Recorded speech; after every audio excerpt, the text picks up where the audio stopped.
but not really. You would think we're live, but this is actually pre-recorded. So sorry. We had to do this in advance because I will be, at the time that this airs, enjoying fresh mountain air and probably a river with loved ones for the Thanksgiving holidays. So we pre-recorded this one with Ryan. Hello. Ryan is 18, Yes, sir. college student, and he was kind enough to come on to the show today and tell us all about what he's discovered through all of his note-taking and all of the footage that you've viewed. I know because I've sent you tons of footage. Oh, I just have threads. I can scroll and there's links and links. Videos, everything related to this big concept that everybody's talking about called The Metaverse. the Metaverse. All right, so I am 45 years old. I'm the old fart, and I'm coming in to listen to what all the kids are talking about these days, which is the Metaverse. So help us, Ryan. I asked you, just give us everything that you've got about what this is, what you think it means, why you might be excited about possibilities, but you also might think this is horrible. We will kind of suspend judgment to the end when we'll do kind of an assessment, a total assessment. But what is the Metaverse? The people, they want to know. They want to know. So the Metaverse essentially is designed to just give you the ultimate freedom over everything. You can be whoever you want, wherever you want, whenever you want, all in a virtual reality world, which it sounds cool, you know? Yeah, because the virtual reality may be better than my actual reality. Yeah, for sure. And while I'm experiencing real reality, I can be eating gruel, but because of virtual reality, it'll look and smell like pizza.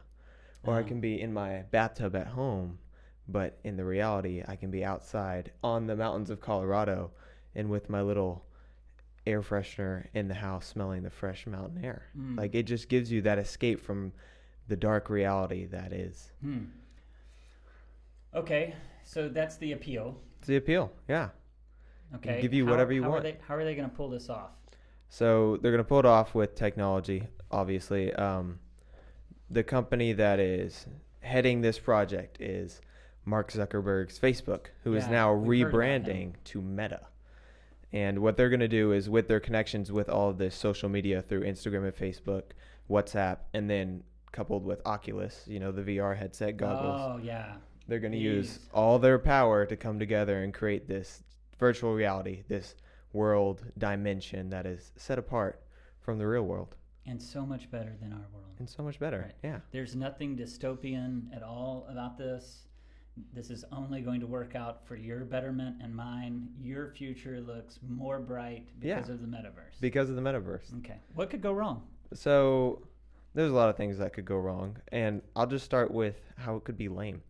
So a lot of people are talking about how great it could be, how it can improve business meetings, how it can give the poor the access to the good things, the mountain views, the oceans, the beaches. But the only things that comes with that is right now our technology is limited. I don't know if anybody's ever worn one of these Oculus things, but the games you play, the things you experience, they're pretty low graphic. They're not very realistic at all. You can tell you're in a fake reality. But it still is something. It still is another world. It has come far. It's really cool. You can track your motion. You can wear haptic suits, and you can feel some technology-generated experiences. But also, it could just be like, oh, I got a message in real life. I get a message from the company I work for. Oh, let me go on my service. Let me look at this message. But in the Metaverse, I'm wearing these goggles and I get the same message, and then I get to go look at the same message, but in a 3D world. So it's like the same experience, but you're wearing some goggles and it looks a little bit less pretty. As of now. Yeah. We don't know where technology is going to go. Could look better than reality. Yeah. Okay. So what you're saying is if we get higher resolutions and quicker streaming and all of those kinds of things, then potentially the synthetic world might eventually one day match actual life. You could, as long as you're plugged into everything. You have to have the suit on. You have to have the goggles. You have to have. They talk about these air conditioners that can make fake smells. You gotta have that plugged in. You gotta have the quality headphones that give you right and left, that give you distance, echoing, all the good stuff. So you're gonna be pouring money into it, but as long as you're plugged into all these things, you'll be fine. Okay, so what I'm saying is that it's possible that with time and funding and everybody like coalescing around this metaverse, that it's possible that the synthetic may eventually match reality. Yeah, good. It's possible. Right? Possible. I mean, what we've seen in the last 20 years of tech, it's it's light years. It feels like light years from where it was 20 years ago. So let's say it all matches, okay? You still can't get around the real fact that you are embodied. I am real. You're I real. have flesh and blood. And even if you spent 90% of your time in your much improved, but certainly synthetic world, you're still Ryan. I'm still Ryan. Okay. And Ryan may actually have a constantly degrading actual life, even as Ryan's synthetic, altered AI life is improving. Oh, yeah. Okay. So what you're leading to there is that my reality or my fake life inside the metaverse could be top of the charts. I could be most famous person, exceeding. Yeah, blockchain, Blockchain, right? yep. Blockchain and currency connected to all that synthetic life. But it's at the sacrifice of my human body or my mental state or being plugged in a closet, like or actual friendships. Right. Because I mean, this opens up all kinds of questions. Oh, right? So many. It leads us to ask big questions about our spiritual lives. What are human relationships really? Yes. Right? There, if it's true that you're just a wet body bag of blood and synapses, and you're only your biology, then there is no soul to speak of. So maybe this is just a different expression. But it does beg the question, there is no soul version of a Ryan in an AI world connecting to another soul version of someone else, right? It is all completely plastic. All fake, altered, how I want it to look too. So I could be, what they tell us is going to happen is I could be like Charlie Brown if I wanted to, not Ryan. I could have a completely different name, look completely different. Not the character Charlie Brown, that could be your name. That could be my name, yeah.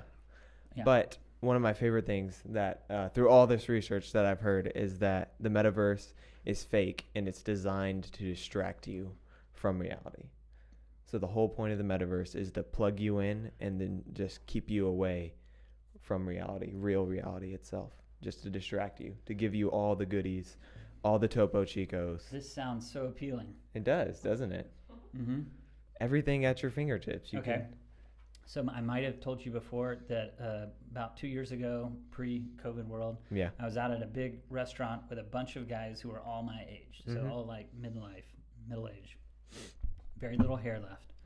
And somebody posed the question, there were about 10 of us there at that table, somebody posed the question, if there was a button on the middle of the table and you could push that button right now and you knew that by pushing the button, the internet and the entire digital experience and experiment of the last 25 years would be over and it never happened.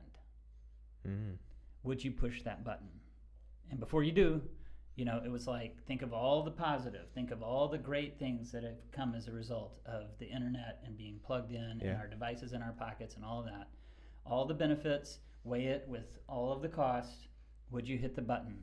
And every guy every guy went for that button, which is revealing. What it says is that people who know the pre-digital world and the digital world go, it wasn't worth it. Wasn't worth it, yeah. So when I look at Metaverse, I can't help but think, what are we doing? Like the minute that you agree initially to start putting on VR headsets, the day you start agreeing to do that, you're agreeing for whatever plays out over the next 2 decades. Just submitting to it. Just, all right, you lead the way, Lord Zuck. Right, Lord Zuck. Sure, please take me to places that I don't even know about. Okay. So my roommate this week, he shared a story with me of, we have tests coming up. It's November, so finals are coming, and he was studying, and I guess he got fed up one day with social media. So he told me, I'm deleting Instagram so that I can study. So he deletes it, and I'm like, hey, way to go! This is awesome. You're gonna focus your studies. So and then I go to work. I come back at the end of the day. He's like, man, I can't tell you how much more productive I was today than I was any other day of the week because I didn't have social media. It was so great not to have a distraction. And I can see us saying that about the metaverse is, I deleted the metaverse. I didn't plug in today, and man, I was so much more productive. I got A's on my test. I went and chopped a tree down and got some firewood and made a physical fire. An actual fire. And now I smell like smoke, and I got a shower. Real humanity. Real humanity. Okay. So I feel like I'm pushing us pessimistic. All right. What is the most thrilling, best possible world scenario that Metaverse could deliver? Let's say it's true, delivers on every promise, and it is only a net gain for humanity and the world. Let's just give them benefit of the doubt. Okay, benefit of the doubt. What is the promise? What is it that they're hoping it will be? So they want to improve lives then. They want you to experience the things that you can't experience because per economics definition, we are limited by scarcity. We don't have access to everything. The metaverse wants to give us virtual access to everything. Okay, so everything all the time. Everything all the time. Okay, Radiohead has that song, everything all the time. All right, or maybe that's just a line. All right, so we get access to everything all the time, and we're not limited by anything. So I can go visit the Louvre virtually, and I don't have to afford the plane ticket to Paris. Nope.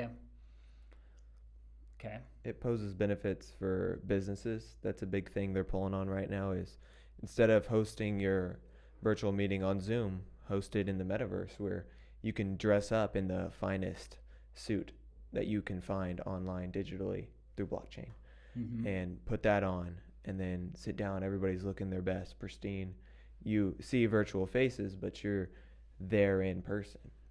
That's something they're pulling on right now is businesses will benefit. Okay. I know that brands are already having to make decisions about how they're going to have a brand strategy for Metaverse. Yep. So how do we represent ourselves and our clients in that world? Okay, so that's the best. That's the best, yeah. Okay, and we know what the worst is. We don't even have to go into that. We've seen like The Matrix, right? Where we have. People get plugged in and we're just sitting in our gelatinous mass, percolating. Okay, and something is like pushed in the back into of our head. brainstem. Oh yeah. Okay. Which to some people, that's the best. I know. Some people don't want to experience it. I know. In the real world. Some people really, really, really want a complete melding of machine and the computer digital life in our biology. Yeah. I mean, I've talked to people who really, really want that. They're very excited about this. That as soon as they can get things implanted, fibers in their brain, they're going to do that. Oh, of course. Okay, so there is a segment of the market that wants it and will gladly jump into it and wave money. Here, take my money. I want that haptic suit. And I'm going to sit in my filth in this haptic suit for a good 8 to 10 days. Somebody come drag me out, knock that Oculus thing off of my head and shake me back into real life. Oh, yeah. That's going to happen. Okay. All right. Well, I had a friend of mine say this to me, and I wrote it down. I don't want to forget this. This metaverse thing is so stupid. You know they're going to do it. Okay. So whether you like it or don't, and whether I like it or don't, this thing's probably coming down the road. Probably. It's going to happen. There's not a way to stop it. Just like there's small segments of the population, although it's growing, who are very unhappy with Facebook and the intrusion into our lives, Yeah. violations of data, all of those kinds of things, and they resent it. They can't stop it. Yep. Okay, so what do you tell another 18-year-old kid young man, who is going to be ushered, probably unwillingly or unknowingly, down this road into Metaverse world? What do you say to them? What do I say to them? I guess it all depends on how they approach it first. If they just ask for my thoughts on the metaverse, we do one of these. We just back and forth discussion. But if they come to me telling me how great it's going to be, maybe I'll start. But have you thought of it this way? What happens when you're plugged in the back and you're sitting in this water tank, Yeah. But one of the biggest things that it just takes away the real out of reality. Like, I don't get to really feel the touch of bark. I don't get to walk barefoot through the grass, Like, it takes away real experience. It does seem to diminish some things about our humanity. Yeah. And for that, it makes me very sad, because I already see the kids that are walking around campus and they're just here and they've got things plugged in and they're, oblivious to who is sitting next to them on the bus. Oh, yeah. And this is not, it's not for their ultimate net good or gain. No. And so I think we're looking at just more of the same. So Yeah. what I say is the minute you put those Oculus glasses on, you're making a deal. Yep. You're saying, I'm entering the world. I would say, don't do it. Don't do it. Run. No. Okay. But Yeah. I'm a grouchy old guy. Grouchy old All guy. right, so I think this was a pretty good segment. Did we not cover something in your notes that you'd like to? Well, I'll bring up one last thing. So, in a conversation with one of my professors this week at college, I was talking to him about Zoom classes and what are his perspectives on those, because it's a similar thing. We're taking out the classroom feel and we're putting you online, but that just means It's a half a step there. yeah, you're just like, but you don't have to show up with pants, so it might be a benefit, right? Yeah. So I was talking to him about that, and he said he hates it because his students are just BSing their way through it just to get the grade, but also because he didn't like it, and he approached the dean about it before I had ever talked to him, and he told me, I asked the dean, are we ever going to get rid of these Zoom classes? And the dean says, no, because they make us too much money. So it wasn't about the education there, it was about the money value, and I can see that with the metaverse of, oh, we're doing classes in the metaverse, you have the classroom feel and you have the goggles on. It's good enough. But you're at home. It's good enough, but And it's far more cost effective. yeah, because you don't have to pay for classrooms, you don't Yeah. have to deal with the buildings, the upkeep, Absolutely. the AC, the electricity. Okay. You just So we become plug more in. fragmented, more splintered, and you get a lesser experience, but we're willing to make that deal because financially, what are you going to do? Yeah, yeah. And it brings in the relationship thing there. It's like, now I'm just so much further from making a friend in college, or because I can experience my classes in person, and I've got the guy next to me, and I'm like, hey, my name's Ryan. Let's go study after this. Right. Great. Can't do that in Yeah. the metaverse. Yeah, I mean, when I think back to all of those years ago of college life, the best parts of college are the moments, the real moments in class where you see a sparkle in a professor's eye and they actually touch something transcendent. And Oh, yeah.